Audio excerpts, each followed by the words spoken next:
कहानी का शीर्षक है रिश्ता। मैं सौम्या हूँ। मैंने और विशाल ने 1 साल की डेटिंग के बाद शादी की है। शादी में हमारे कुछ खास दोस्त और पेरेंट्स ही आए थे। विशाल ऐसा ही चाहते थे। वो चाहते थे कि शादी शॉर्ट और सिंपल ही रहे। हम लोग यहाँ बड़े शहर में काम करते हैं। विशाल के माता पिता गांव में ही रहते हैं। उनका शहर आना जाना बहुत कम ही होता है। विशाल ज़्यादा गांव जाते नहीं। जब कभी मम्मी पापा को मिलना होता है तो वो हमें शहर में आकर ही मिल लेते हैं। हमने एक छोटा सा घर भी यहाँ खरीद लिया है। शादी के चलते मैंने अभी नौकरी छोड़ रखी है। हमारा घर रोड के साइड में ही है। खिड़कियों से रोड दिखाई देती है। हमारे किचन की खिड़की से भी रोड दिखाई देती है। विशाल के ऑफिस का टाइम सुबह 9 बजे का है। सुबह मैं विशाल के लिए खाना बनाती हूँ। अभी कुछ दिन से मुझे खिड़की के बाहर एक लड़की दिखाई देती है। पता नहीं क्या देखती है।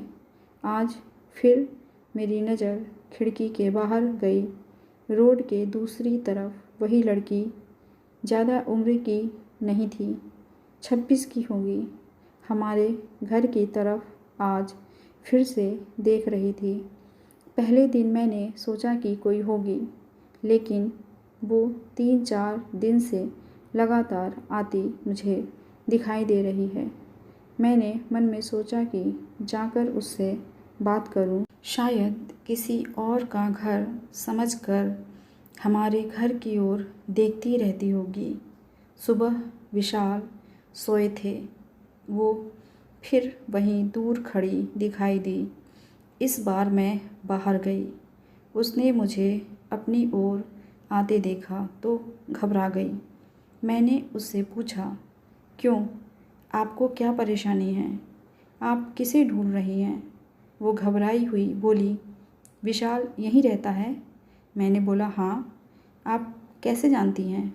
वो इतना सुनकर घबरा कर चली गई।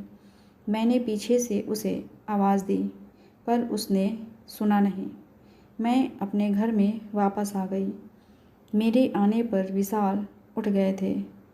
पूछा, कहाँ गई थी?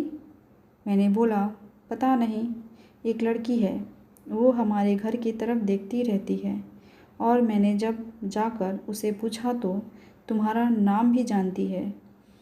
तुम किसी गोरी सी सुंदर लड़की को जानते हो? विशाल यह सुनकर भड़क गए।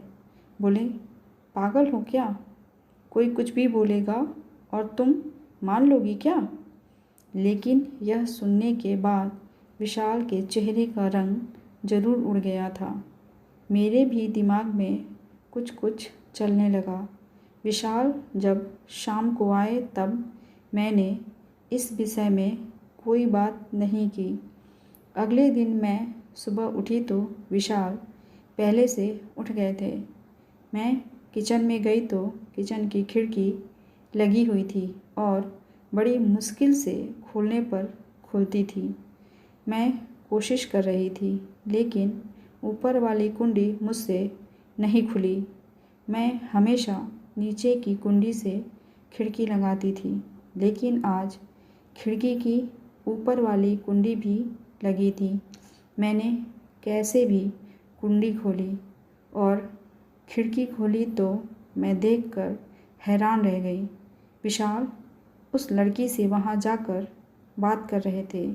वो उस पर गुस्सा कर रहे थे। लड़की रो रही थी और विशाल ने उसे उंगली दिखाकर जाने को कहा। यह सब देखकर मैंने खिड़की बंद कर दी, ताकि विशाल को लगे नहीं कि मैंने उसे यह करते देखा है। विशाल फिर घर में आ गए। मैंने ऐसे जताया जैसे कि मैंने कुछ देखा ही नहीं है। अब मुझे न जाने कैसे कैसे ख्याल आने लगे। विशाल मुझसे क्या छिपा रहा है? मैंने विशाल से शादी करके कोई गलती तो नहीं की? आखिर वो लड़की कौन है और उस पे इतना गुस्सा क्यों हो रहे थे? विशाल के जाने के बाद मैंने विशाल के सारे दोस्तों को, जिन्हें मैं भी जानती थी उन्हें फ़ोन किया, लेकिन किसी को भी उस लड़की के बारे में नहीं पता था। मेरी समझ में नहीं आ रहा था कि क्या हो रहा है। विशाल से पूछना चाहती थी, लेकिन मुझे पता था कि वो झूठ ही बोलेगा। उसके बाद मैंने उस लड़की को घर के आसपास नहीं देखा। यह सब सोचते सोचते मेरी तबीयत बिगड़ने लगी।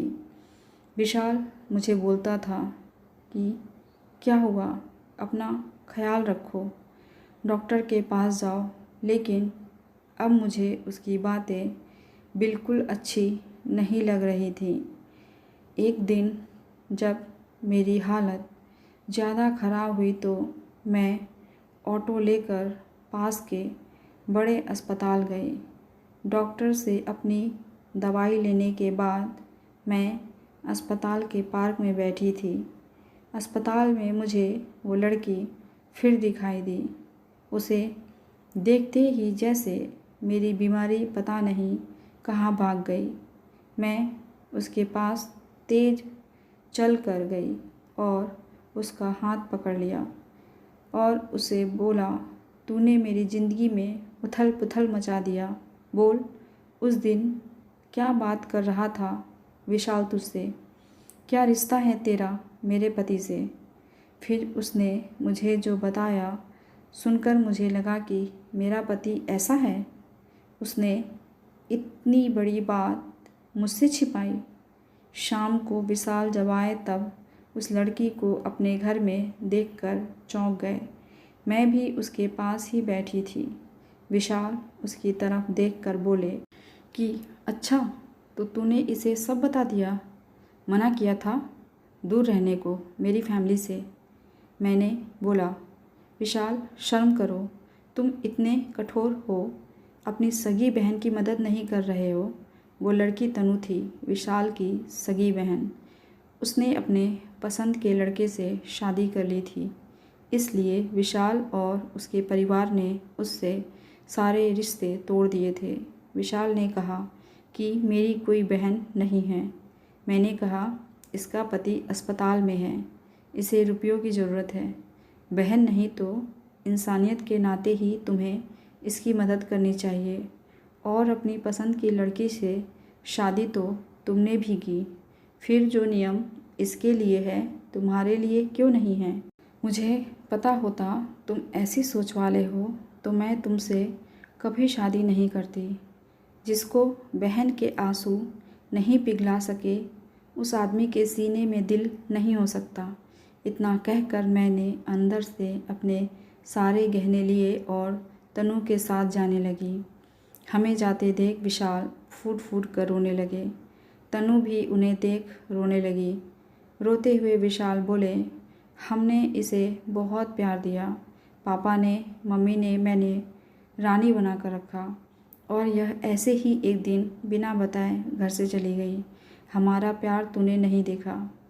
इसके लिए मैं रात भर रोया कि कहाँ होगी, कैसी होगी मेरी बहन। तब इसे भाई और पापा की याद नहीं आई। अरे मुझसे कहती तो तुझे क्या करना है, ऐसी ही चली गई थी ना, अब क्यों आई है? बहन भी बोली, भैया मुझे लगा आप लोग नहीं मानेंगे। उन दोनों भाई बहन को रोते देख मेरी आंखें भी भर आईं। आंसू के साथ जैसे सारे गिले शिकवे ख़त्म हो गए। वो खुद अस्पताल गए तनु के साथ। मम्मी पापा को भी बुलाया। दोनों ने बेटी को बड़े प्यार से गले लगा लिया। अब अस्पताल में तनु के पति की हालत बहुत अच्छी है। डॉक्टर ने कहा कि जल्दी डिस्चार्ज हो जाएंगे। विशाल की आंखों में मुझे एक अलग सुकून अब दिख रहा है। विशाल ने तनु को कहा है, अब कुछ करेगी तो माफ़ नहीं करूँगा। हमेशा मेरी प्यारी बहन बन के रहना। जो भी हो मुझे बताना। ज़िंदगी बहुत छोटी है। आपके अहंकार में इतना सुकून नहीं है जितना कि माफ़ कर देने में है। एक बार करके देखिए, ज़िंदगी बदल जाएगी। कैसी लगी आपको ये कहानी? कमेंट करके ज़रूर बताइएगा। ऐसी ही कहानियाँ सुनने के लिए चैनल को सब्सक्राइब कर लीजिए। मिलते हैं अगली कहानी के साथ। धन्यवाद।